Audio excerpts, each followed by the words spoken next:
Assalamualaikum warahmatullahi wabarakatuh.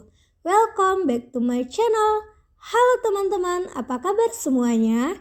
Di video kali ini, Tiara akan membahas tentang menganalisis cerpen Angkatan Reformasi. Nah, di mana Tiara akan mengangkat karangan dari Seno Gumilar Aji Dharma, yaitu dengan judul Telepon dari Aceh.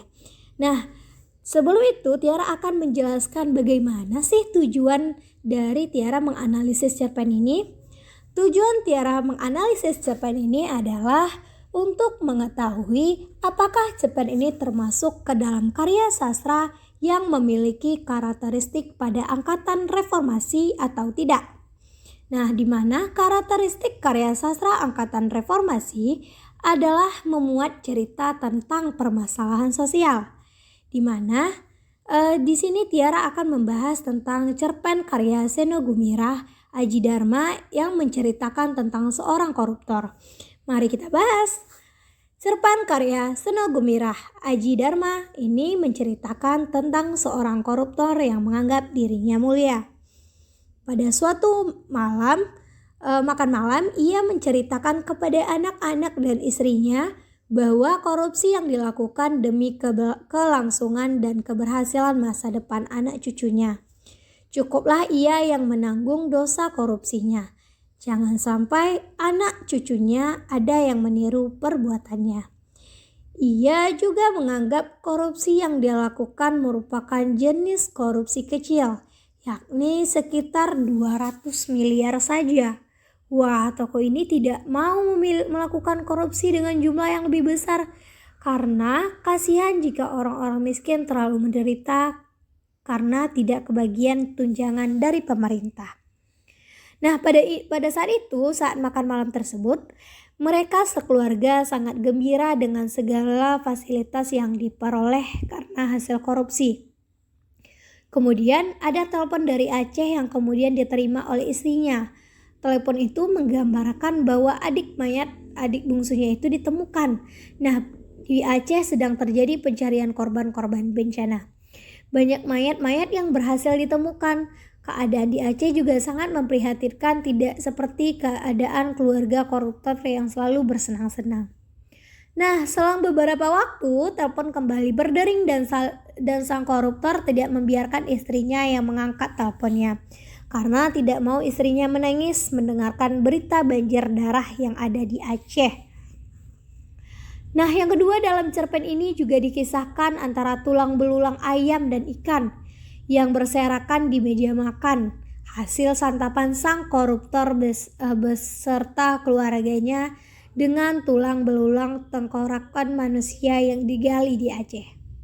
Penulis ingin menggambarkan seolah-olah koruptor bersama keluarganya yang sejahtera raya tersebut sedang menikmati hidangan mayat-mayat manusia yang menderita di Aceh sana.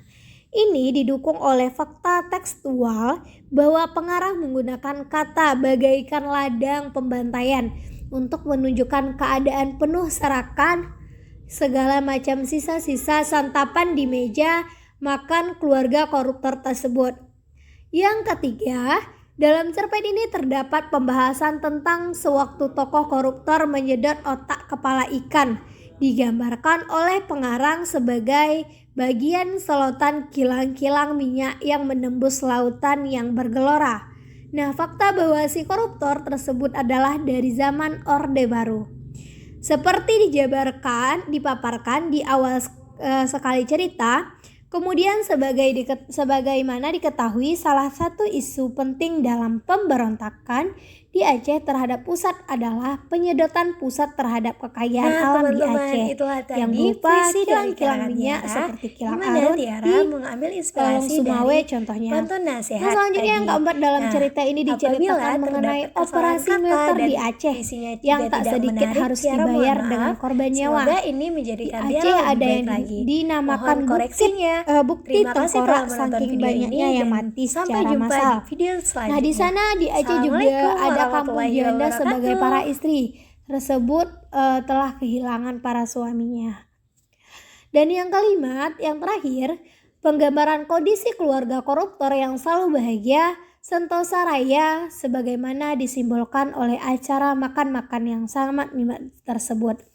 Nah, jadi dapat disimpulkan dari keseluruhan yang saya jelaskan tadi, yaitu dari hasil analisis tersebut dapat disimpulkan bahwa cerpen telepon dari Aceh, karangan Seno Gumirah Aji Dharma termasuk salah satu karya sastra yang memiliki karakteristik pada angkatan reformasi. Mengapa? Karena ada cerpen ini membahas masalah sosial, ekonomi yang sulit, serta kejadian-kejadian kisah seorang pejabat yang melakukan tindakan korupsi. Sekiranya itulah yang dapat saya sampaikan. Saya mohon maaf apabila kedapatan kesalahan kata, saya mohon maaf. Terima kasih telah menonton video ini dan jangan lupa untuk like, komen, dan subscribe dan terus menonton video selanjutnya. Assalamualaikum warahmatullahi wabarakatuh.